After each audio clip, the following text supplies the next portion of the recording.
Alright, we're going to go over how to change up some of the things to where you can build a many part of the cores. So anyways, what you're going to do is, like, when you install the Republic at War mod, you're going to have all of this fun crap right here to mess around with.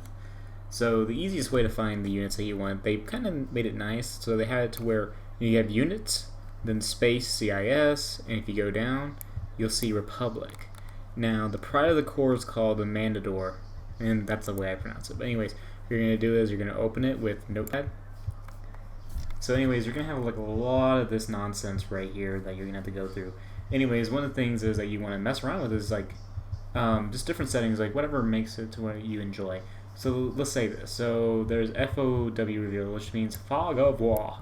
Anyways, you want to make this as high as you want in case you just want to be able to see everything when you bring this bad boy in. Also, max speed, obviously that's where you make it go faster. Max rate of turn is how fast it can like turn around or turn to its side and attack.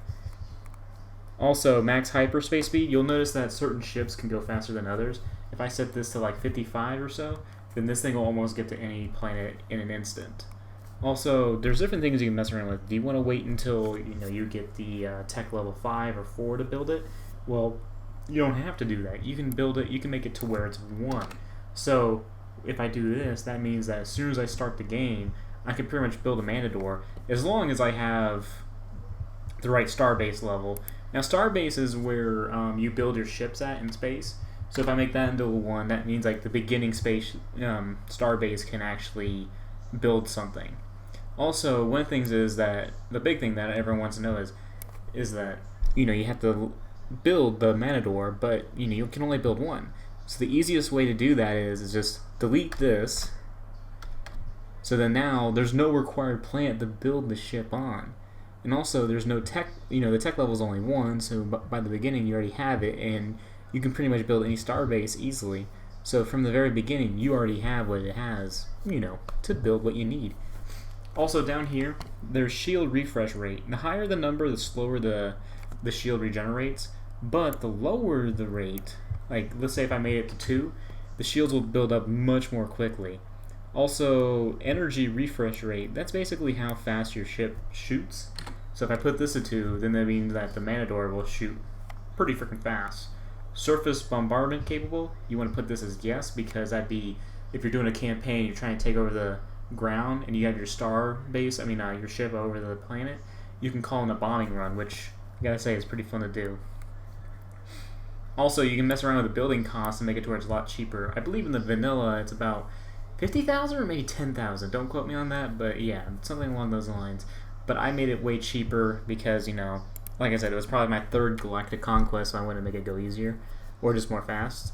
Anyways, there's also build time seconds. Usually it takes about a minute, but if I make this in 1 second, then I could build a fleet of Mandadors in just in no time. Anyways, there's also starting spawn units. Now this is like the complement of fighters that the ship comes with. So what you can do is you can increase this to, like, let's say if I made this to 80 or something. I would not suggest doing this because this will make your game crash, because the game can only handle so many units, because I tried to make it at the 40-40 for the bombers, because the V-19 is just the regular fighter and these NTB whatevers is your bombers. Now that's why you don't want to put too many units, because you'll have crashes, which trust me, I've had a lot of. Oh yeah, this is the fog of war reveal range, so you can make this higher in order to find the stuff that you need. Also, here is targeting max distance. This makes it to where you can strike an enemy much further. So let's say if I made it 99. That means I can pretty much strike them across the map with no problem. Also, to make it easier to find certain things, you can also press Control F and go to, like, let's say, I didn't show you the attack range, so I'd say attack range. So then what I could do is I can go up. So then I go targeting max attack distance. Also, another thing that I changed was this. Whoops. Next thing I changed was this. Basically what I did was, there's special abilities that certain units have, and you can change how much the recharge is. So in this one I can make it to 1 second. The tractor beam basically makes it impossible for a unit to escape from you. So let's say they can go in hyperspace. If you put a tractor beam on them, they can't escape. So it's kind of good if you don't want them to get away. Now this one, power to all weapons for the Mandador. This one's where it makes it fire all of its weapons much more quickly. So I can make that into recharge is like 1 second. then I can make it to where it can go on for like, pretty much well over a couple minutes. So anyways, that will make it to where it's constantly firing a constant barrage of crap at the enemy.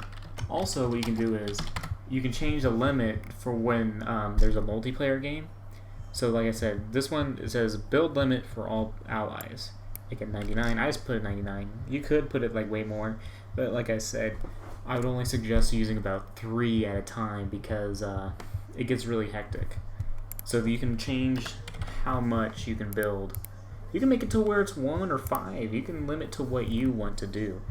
Anyways, that was a little brief explanation as to how to make the Matador more of a worthwhile thing to use, or use it just as a typical fighter thing.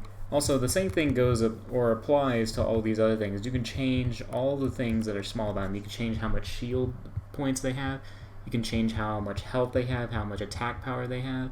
It's really up to you. When I made my modded playthrough, I tried to make it as semi-balanced. I kind of gave myself a slight edge. But, I still wanted it to be somewhat of a challenge just to see, because I was like seeing explosions, and that's what I love about Star Wars. Anyways, hope you enjoy it. Otherwise, stay safe and have a good one.